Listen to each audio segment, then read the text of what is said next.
হঠাৎ করিডরের সেন্সরটি beep beep করে বেজে উঠল। স্ক্রিনে দেখা গেল এক অস্পষ্ট ধোঁয়ার মতো অবয়ব রান্নাঘরের দিকে এগিয়ে যাচ্ছে। আকাশ টর্চ নিয়ে বেরিয়ে পড়ল।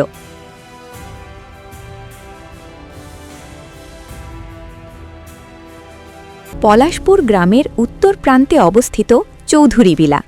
গ্রামের মানুষ একে মাতবর বাড়ি বলেই চেনে। বিশাল এই অট্টালিকাটি যেন কালের সাক্ষী হয়ে দাঁড়িয়ে আছে। মোজাফফর আলী মাতবর বর্তমানে এই বংশের শেষ প্রদীপ। তিনি অত্যন্ত প্রভাবশালী এবং মেজাজি মানুষ, কিন্তু গত কয়েক মাস ধরে তার প্রতাপ যেন ফিকে হয়ে আসছে। মাতবর বাড়ির অন্দরমহলে এক অদ্ভুত গুমোট পরিবেশ। বিশাল সব থাম, শ্যাওলা ধরা দেওয়াল আর ধুলোবালি মাখা আসবাবপত্র। বাড়ির ভৃত্যদের মধ্যে গুঞ্জন, বাড়িতে কেউ একজন আছে যাকে দেখা যায় না, কিন্তু অনুভব করা যায়। মাঝরাতে যখন পুরো গ্রাম নিস্তব্ধ হয়ে যায়, তখন ওপরতলার বন্ধ ঘরগুলো থেকে ভেসে আসে ভারী কাঠের আসবাবপত্র টানাটানির শব্দ। এক অমাবস্যার রাত, বাইরে ঝিঁঝি পোকার ডাক আর দূর থেকে আসা শিয়ালের হুক্কা হওয়া। মাতবর সাহেব তার বিশাল কামরায় একা শুয়ে আছেন। হঠাৎ তার তন্দ্রা ভেঙে গেল এক অদ্ভুত শীতলতায়। ঘরের তাপমাত্রা যেন হিমাঙ্কে নেমে গেছে। তিনি চোখ মেলে দেখলেন তার বিশাল সেগুন কাঠের পালঙ্কটি ধীরে ধীরে দুলছে। প্রথমে ভাবলেন ভূমিকম্প, কিন্তু না, ঝাড়বাতিগুলো স্থির। হঠাৎ শুনতে পেলেন এক অট্টহাসি।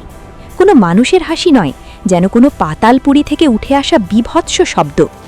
মাতবর সাহেব কুঁপি জ্বালাতে গেলেন, কিন্তু দেশলাই কাঠিগুলো ভিজে সপসপে হয়ে আছে।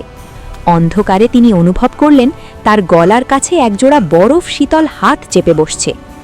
মাতবর সাহেবের চিঠি পেয়ে শহর থেকে তার ভাগ্নে আকাশ এলো। আকাশ বিজ্ঞানের ছাত্র, ভূত প্রেতে তার বিন্দুমাত্র বিশ্বাস নেই। সেই যখন মাতবর বাড়িতে পৌঁছল, গ্রামের লোকেরা তাকে নিষেধ করল সেখানে থাকতে, কিন্তু আকাশ হাসি মুখে বলল, ভূত যদি থাকেই তবে তাকে আজ আমি ক্যামেরাবন্দি করবই।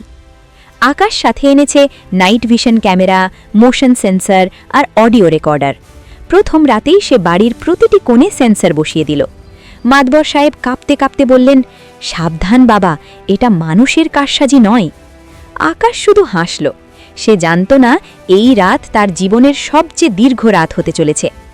রাত ঠিক 12টা। আকাশ তার ল্যাপটপে নজর রাখছে। হঠাৎ করিডরের সেন্সরটি বিপ বিপ করে বেজে উঠল। স্ক্রিনে দেখা গেল এক অস্পষ্ট ধোঁয়ার মতো অবয়ব রান্নাঘরের দিকে এগিয়ে যাচ্ছে। আকাশ টর্চ নিয়ে বেরিয়ে পড়ল। রান্নাঘরে পৌঁছে সে দেখল সব ঠিকঠাক, কিন্তু বাতাসের গন্ধে পোড়া মাংসের তীব্র গন্ধ।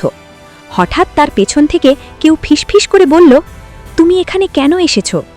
আকাশ ঘুরে দাঁড়াল, কিন্তু কেউ নেই। সে টর্চের আলো ফেলল পুরনো আয়নার ওপর।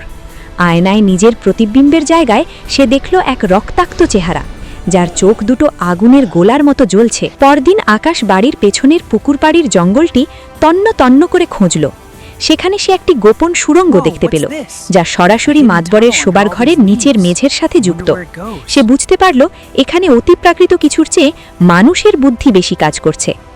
রাত গভীর হলে আকাশ নিজেকে অন্ধকারে লুকিয়ে রাখল।